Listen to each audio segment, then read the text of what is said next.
Welcome back, everyone. Today we're going to start our chapter on production theory. And much like in Econ 101, in Intro to Micro, how we do supply after we do demand, because once we understand the consumer, it's relatively straightforward to extend those lessons to a producer. The same goes here in Econ 201, where now that we understand where preferences come from, now that we have this strong theoretical underpinning of demand, we can move on to production theory, and hopefully some of the themes, the motifs will be familiar to you, and the lesson will be relatively straightforward. So let's start with the very basics of just what is a firm.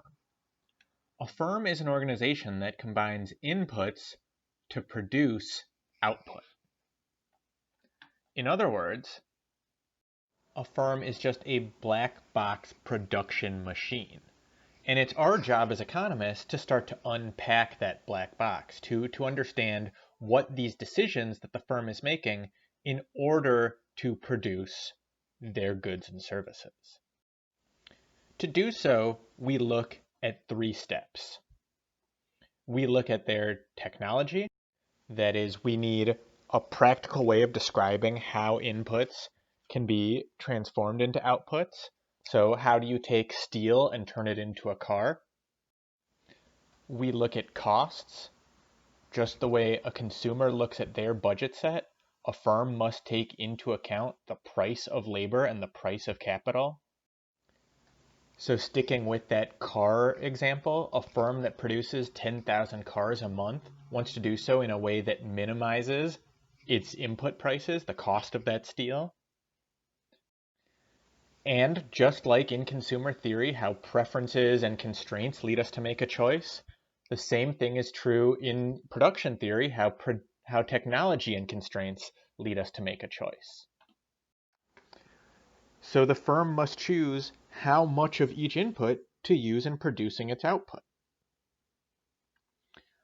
Putting these 3 steps together leads us to the theory of the firm, an explanation of how a firm makes cost-minimizing production decisions and how a firm's input costs vary with the output it produces. Now that we know what a firm is, a reasonable question to ask is why a firm even exists. And though this might seem like a silly question at first, take a minute to unpack this question as an economist. Because if a firm is an organization, we can do things without organizations.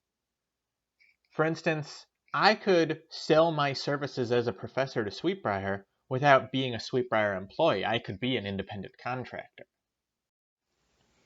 And this question of why firms exist might be familiar to those of you in the 342 class, in the environmental class, because it's a question that was posed by Coase. And the reason why firms exist that he came up with is actually quite similar to the Coase theorem that we study in environmental. The reason is transaction costs.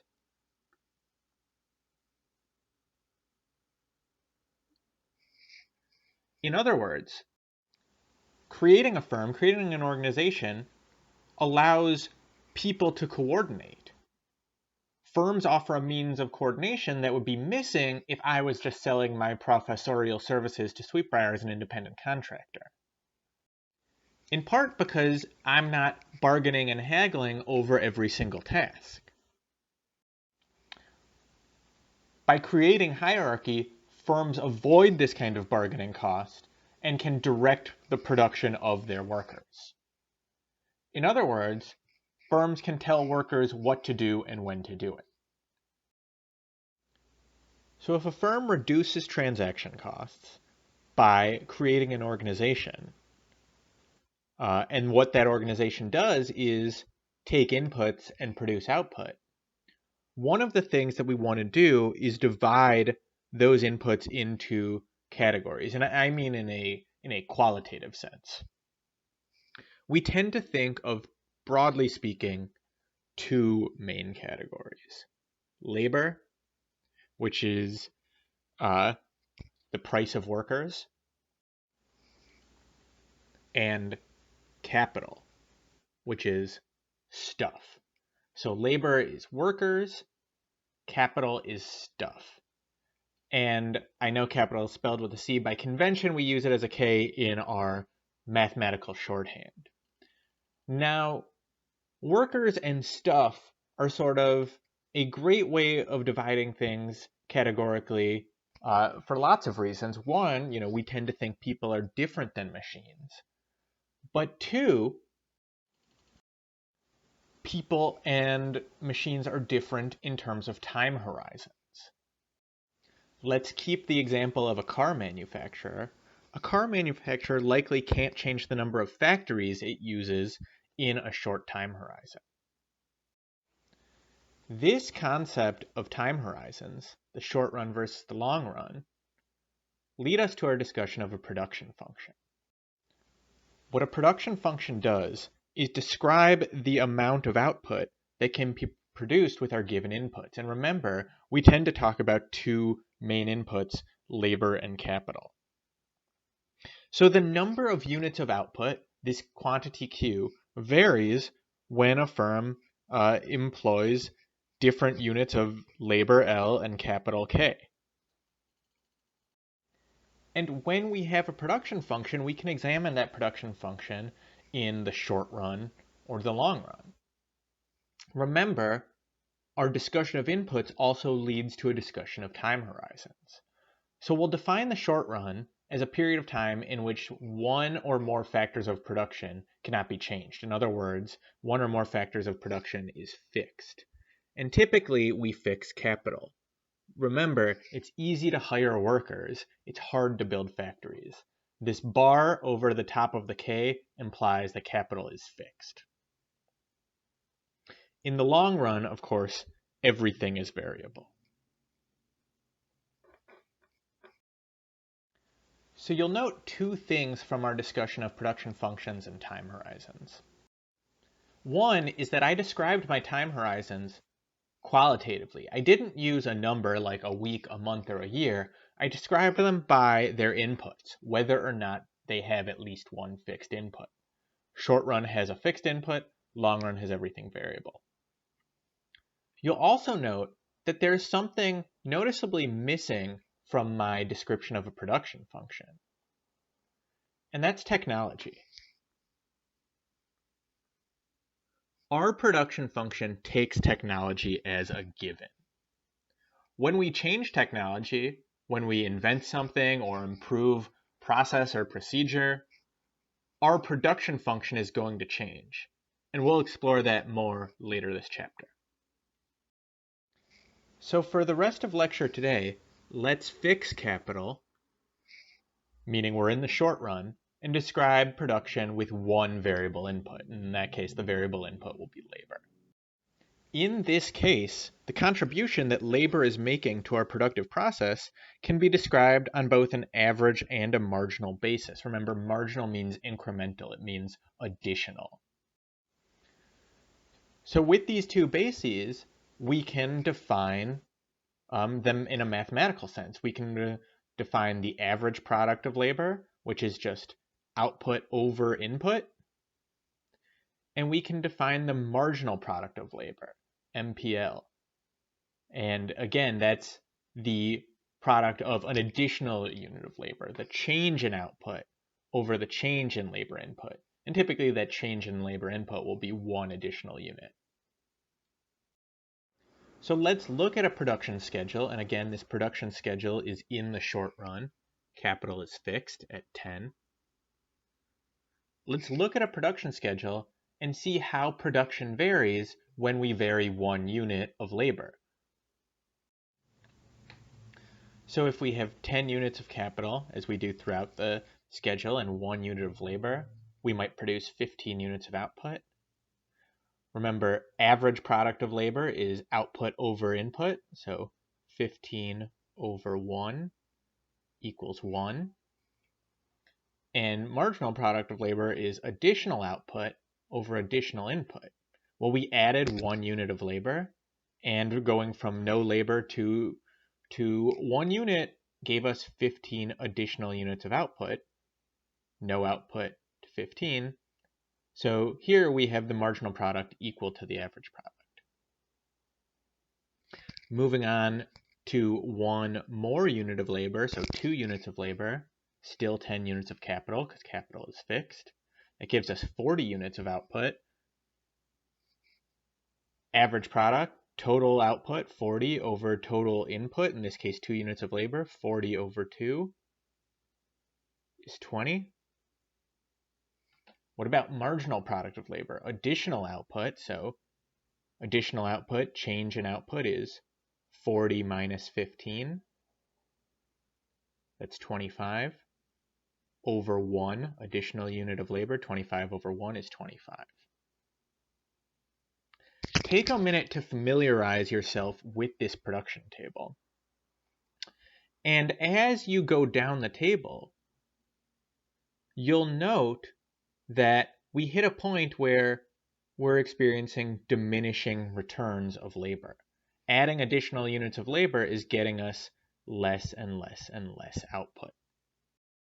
This is the law of diminishing returns, which states that as a firm increases more of any one output while holding another output fixed, in this case capital, then the marginal product of the input will eventually decline. So as a firm adds workers, holding capital fixed, the marginal product of each worker eventually falls. This doesn't mean that output falls whenever more workers are added, just that it will happen at some point. Again, holding capital fixed. And think about that and convince yourself of this on your own, right? If we only have so many machines at our factory, adding more and more people to work those machines is just going to cause us to become overcrowded. When more labor is added without adding more capital, there are increasingly more workers sharing each unit of capital. So eventually each worker becomes less and less productive. We can examine this relationship graphically by comparing the total product curve to the marginal and average product curve, keeping in mind that average product is output over input, and marginal product is additional output over additional input. So if we look at our total output curve at point A, where we have 3 units of labor and 69 units of output, the marginal product there is 29 because from that extra unit of labor, we got 29 extra units of output. We'll also note that this unit 29 is the slope of the total product curve at point A. So I'll draw a little tangent line here. Switching the color of my pen, we can also get the average product curve from our total product graph, which is not the slope of the tangent line, but the slope of this chord, this point from the origin to that point on the total product curve A. I'm going to clear up the slide so you can see it a little better, but it's this dashed line here. And that slope is 23.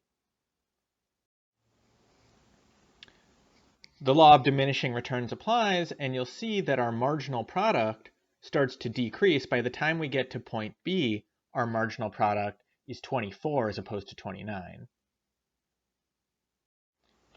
And it just so happens that this is the point where marginal product is equal to average product. In other words, the tangent line